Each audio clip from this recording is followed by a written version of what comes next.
ഏവർക്കും പുതിയൊരു അധ്യായത്തിലേക്ക് ഹാർദവമായ സ്വാഗതം.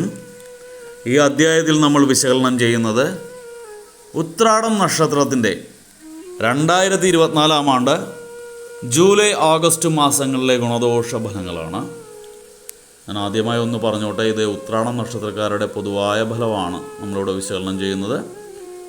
നിങ്ങൾക്ക് ഓരോരുത്തർക്കും വ്യക്തിഗത ഫലം ലഭിക്കുന്നതിനായിട്ട് നിങ്ങളുടെ ജാതകം ഒരു ഉത്തമനായ ജ്യോതിഷിയെ കാണിച്ച് രാശി ചിന്തനം നടത്തി മുന്നോട്ട് പോകുന്നതാണ് എന്തുകൊണ്ടെന്നുള്ളത്. പൊതുവായ ഫലത്തിലേക്ക് വരാം.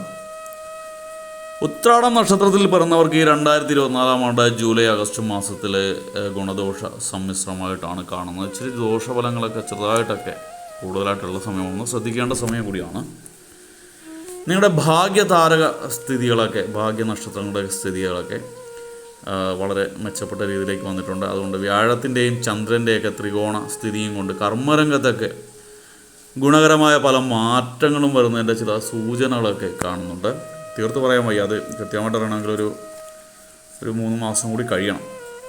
എന്നാലും ഗുണകരമായിട്ടാണ് മാറുന്നതിൻ്റെ ചില സൂചനകൾ കാണുന്നുണ്ട്. നിങ്ങളുടെ കുടുംബത്തിൻ്റെ പഴയ പ്രതാപമൊക്കെ നിങ്ങൾക്ക് വീണ്ടെടുക്കാൻ സാധിക്കുന്ന അവസരങ്ങൾ ഒത്തിരി ഉണ്ടാവും. നിങ്ങൾക്ക് മോഷണം കുറേ ദിവസങ്ങളായിട്ടോ മാസങ്ങളായിട്ടോ വർഷങ്ങളോ ആയിട്ടോ ഒക്കെ വളരെ വിലപിടിച്ച സാധനങ്ങൾ മോഷണം പോയിട്ടുണ്ടെങ്കിൽ ആ മോഷണ വസ്തുക്കളൊക്കെ തിരികെ ലഭിക്കാനായിട്ടുള്ള സാധ്യത ഉള്ള ഒരു സമയമാണ്. വസ്തു ഇടപാടുകളിൽ ധനലാഭം കാണുന്ന ഒരു സമയമാണ്. നിങ്ങൾ സ്ഥലക്കച്ചവടമൊക്കെ ചെയ്യുന്നവരൊക്കെ, പ്രോപ്പർട്ടി ബിസിനസ് ചെയ്യുന്നവർക്കൊക്കെ ഗുണകരമായ ഒരു സമയമാണ്. നിങ്ങളുടെ ചിലവ് അധികരിച്ച് തന്നെ ഇരിക്കുന്ന, വരുമാനത്തേക്കാൾ അധികം ചിലവ് നിങ്ങൾക്കുണ്ടാകുന്ന സമയമാണ്. നിങ്ങളുടെ കുടുംബത്തിൽ, ചിലരുടെയൊക്കെ കുടുംബത്തിലെ മംഗളകർമ്മങ്ങളൊക്കെ നടക്കാനുള്ള സാധ്യതയുണ്ട്. അതിലൊക്കെ നിങ്ങളൊരു പ്രധാന കണ്ണിയാകാനുള്ള സാധ്യതയുണ്ട്. നിങ്ങൾ കുറച്ച് പുണ്യസ്ഥലങ്ങളൊക്കെ ദർശിക്കുന്നതാണ്, തീർത്ഥയാത്രയൊക്കെ നടക്കുന്ന ഒരു സമയമാണ്. നിങ്ങൾ ധാരാളം ദൂരയാത്രകളൊക്കെ ഈ മാസങ്ങളിൽ ചെയ്യേണ്ടി വരും, ജൂലൈ ആഗസ്റ്റ് മാസങ്ങളിൽ ചെയ്യേണ്ടതായിട്ട് വരും. എന്നാൽ എടുത്തു പറയേണ്ടത്, ഉറ്റ ബന്ധുക്കളിൽ പലരും എതിർചേരിയിലേക്ക് തിരിഞ്ഞ് നിങ്ങളെ മാനസികമായിട്ട് ബുദ്ധിമുട്ടിക്കുന്നതാണ്, നിങ്ങളെപ്പറ്റി കുറ്റങ്ങളൊക്കെ പറയുന്നതാണ്. ശത്രുപക്ഷത്തേക്ക് മാറാനുള്ള സാധ്യത കൂടുതലായിട്ട് കാണുന്നു. ഈ നാൽക്കാലിയിൽ നിന്നൊക്കെ വരുമാനമാർഗം കണ്ടെത്തിയിരിക്കുന്ന നക്ഷത്രക്കാർക്ക് അതിൽ നിന്നൊക്കെ ലാഭം കാണുന്ന സമയമാണ്. എന്നിരുന്നാലും നിങ്ങൾക്ക് വരവും ചിലവും തമ്മിൽ യോജിച്ച് പോകുന്നതിന് ബുദ്ധിമുട്ട് ഉണ്ടാവുന്നതാണ്. നിങ്ങൾക്ക് 100 രൂപ കിട്ടുകയാണെങ്കിൽ 200 രൂപയുടെ ചിലവുണ്ടാകുന്ന ഒരു അവസ്ഥയുണ്ട്. നിങ്ങൾ സ്വന്തം സ്ഥാനമാനങ്ങൾ സംരക്ഷിക്കുന്നതിനുള്ള ശ്രമമായി മറ്റുള്ളവരുമായിട്ട് അഭിപ്രായ വ്യത്യാസത്തിനൊക്കെ ഇടയുള്ള സമയമാണ്. ഉദാഹരണത്തിന് ഈ രാഷ്ട്രീയക്കാർക്കൊക്കെ സ്വന്തം സീറ്റ് നിലനിർത്താൻ വേണ്ടിയൊക്കെ പല അരുതാത്ത കാര്യങ്ങളും ചെയ്യേണ്ടതായിട്ട് വരും. മറ്റുള്ളവരുമായിട്ടൊക്കെ മുഖത്തടിച്ച പോലെ സംസാരിക്കേണ്ടതായിട്ട് വരും. അവരുമായിട്ട് അഭിപ്രായ വ്യത്യാസത്തിനും അവസരമുണ്ടാകുന്നതാണ്. വിദേശ ജോലി ആഗ്രഹിച്ചിരുന്നവർക്കത് പ്രാവർത്തികമാവുന്ന സമയമാണ്, സത്യമാവുന്ന സമയമാണ്. ആ ജോലി ലഭിക്കാനുള്ള സാധ്യത ഏറിയിരിക്കുന്നു. അതുകൊണ്ടൊന്നും ഫോളോ അപ്പ് ചെയ്യുന്നതായിരിക്കും. ജോലി ആഗ്രഹിച്ചിരുന്നവർക്കോ അല്ലെങ്കിൽ ഇൻ്റർവ്യൂ അറ്റൻഡ് ചെയ്യുന്നവർക്കൊക്കെ ആ ജോലിയിൽ അപ്പോയിൻമെൻ്റ് ലെറ്റർ വന്നിട്ട് നിങ്ങൾക്ക് ആ രാജ്യത്ത് പോയി ജോലിയിൽ പ്രവേശിക്കാനുള്ള കാര്യങ്ങളൊക്കെ കണ്ടുവരുന്നു. നിങ്ങൾ ചതിയിൽ പെടാതിരിക്കാനുമായിട്ട് പ്രത്യേകം ശ്രദ്ധിക്കണം. ധനപരമായിട്ടാണെങ്കിലും മറ്റു രീതിയിലാണെങ്കിലും ചെല്ലുന്ന സ്ഥലത്താണെങ്കിലും നിങ്ങളുടെ പാസ്പോർട്ടും വിസയൊക്കെ മേടിച്ചു വെച്ചിട്ട് ആടുജീവിതം ജീവിക്കേണ്ട ഗതികേട് വരരുത്. നമുക്ക് തരുന്ന ഏജൻറ്റിനെയൊക്കെ കുറിച്ച് വ്യക്തമായിട്ട് മനസ്സിലാക്കിയിരിക്കണം.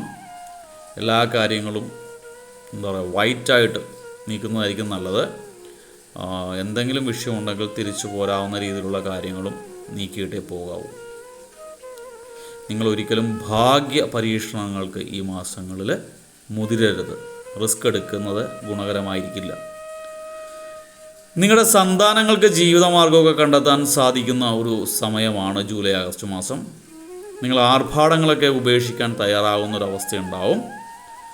പല വിധത്തിലുള്ള ആവശ്യങ്ങൾക്കായിട്ട് ദൂരയാത്രകളൊക്കെ ചെയ്യേണ്ടതായിട്ടൊക്കെ വരുന്നതാണ്. പല രീതിയിലും പല കാര്യങ്ങൾക്കുമായിട്ട് നിങ്ങൾ ധാരാളം യാത്രകൾ, ദൂരയാത്രകൾ ചെയ്യേണ്ടതായിട്ട് വരുന്ന ഒരു സാഹചര്യമുള്ള സമയമാണ്.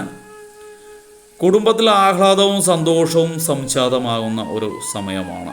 കുടുംബം പൊതുവെ സന്തോഷകരമായി മാറുന്നതാണ്. നിങ്ങൾ എടുത്തു പറയേണ്ടത്, നിങ്ങൾക്ക് അറിയാൻ വയ്യാത്ത കാര്യങ്ങളിൽ അഭിപ്രായം പറയാൻ പോകരുത്. നമ്മൾ ആവശ്യമില്ലാത്ത കാര്യം തലയെടുത്തരുത്. ആകുന്നത് ഗുണത്തേക്കാളേറെ ദോഷം നിങ്ങൾക്ക് ചെയ്യുന്നതാണ്. നിങ്ങൾ കോപം നിയന്ത്രിച്ചില്ലെങ്കിൽ പലവിധ ബുദ്ധിമുട്ടുകളെയും നേരിടേണ്ടി വരുന്നൊരു സമയം കൂടിയാണ് ജൂലൈ ആഗസ്റ്റ് മാസം. മൊത്തത്തിലൊന്ന് ശ്രദ്ധിക്കേണ്ട സമയമാണ്. ജോലിയായിട്ടൊക്കെ വളരെ ബന്ധപ്പെട്ട് ഗുണകരമാണെങ്കിലും വിദേശയാത്ര ചെയ്യുമ്പോൾ കാര്യങ്ങളൊക്കെ നന്നായിട്ട് അന്വേഷിച്ച് പ്രോപ്പറായിട്ട് ചെയ്യുക. നിങ്ങൾക്ക് അവിടെ ചെന്നാലും നിങ്ങൾക്ക് പരിചയക്കാരെങ്കിലും ഒക്കെ ഉണ്ടെന്ന് ഉറപ്പുവരുത്തുക. അവർ മുഖാന്തരമൊക്കെ ഈ കമ്പനീനെ കുറിച്ചോ ഏജൻറ്റിനെ കുറിച്ചോ ഒക്കെ അന്വേഷിച്ചിട്ട് മാത്രമേ നിങ്ങൾക്ക് ഇവിടുന്ന് ചെന്ന് ജോലിയിൽ പ്രവേശിക്കാവൂ. അതുമായിട്ട് ചില ഭാഗ്യപരീക്ഷണം നടത്താൻ പറ്റുന്ന കാര്യങ്ങളല്ല കാണുന്നത്. ജോലി ലഭിക്കും. അപ്പോൾ നമുക്ക് ജോലി അത്യാവശ്യമാണ് എന്ന് കരുതി പോകാതിരിക്കാൻ വേണ്ട. കാര്യങ്ങളൊക്കെ ഗവൺമെൻറ്റിൻ്റെ ഭാഗത്തു നിന്നുള്ള മറുപടികളൊക്കെ നോക്കി നിങ്ങളുടെ സുഹൃത്തുക്കൾ വഴിയൊക്കെ കാര്യങ്ങളൊക്കെ അന്വേഷിച്ചിട്ട് സത്യസന്ധമായിട്ട് പ്രവർത്തിക്കുന്ന ഒരു കമ്പനിയാണെങ്കിൽ മാത്രം ചെന്ന് ചേരുക. എന്തായാലും ഭഗവാൻ നിങ്ങളെ രക്ഷിക്കട്ടെ. ഞാൻ കുറച്ച് കാര്യങ്ങളൊക്കെ പറഞ്ഞു തരാം. നിങ്ങൾ തീർച്ചയായിട്ടും ചൊവ്വാഴ്ച ദിവസങ്ങളിൽ സുബ്രഹ്മണ്യ പ്രീതി നേടേണ്ടത് അത്യാവശ്യമാണ്. നിങ്ങൾ പറ്റിയെങ്കിൽ പഴനിമല മുരുകനെ ദർശിക്കുന്നത് ഗുണകരമായിരിക്കും. പഴനിമല ക്ഷേത്രം ദർശിക്കുക. സാക്രിഫൈസ് അറിയാലോ, തലമുണ്ടനം ചെയ്യുന്നതാണ് അവിടുത്തെ സാക്രിഫൈസിങ്. അത് ചെയ്യുക. ചൊവ്വാഴ്ച ദിവസങ്ങളിൽ സുബ്രഹ്മണ്യ ക്ഷേത്രം ദർശിച്ച് നാരങ്ങാമാല കൊടുക്കുക, നാരങ്ങ വിളക്ക് നടത്തുക ഒക്കെ ചെയ്യുന്നത് ഭഗവാന്റെ കാരുണ്യ കടാക്ഷങ്ങൾ കിട്ടുവാൻ ഉപകരിപ്പെടും. അതുപോലെ തന്നെ വെള്ളിയാഴ്ച ദിവസങ്ങളിൽ ദേവി ദർശനം നടത്തുക, അർച്ചന നടത്തുക. അതല്ലെങ്കിൽ ഭദ്രകാളി ദേവി ക്ഷേത്ര ദർശനം നടത്തുക.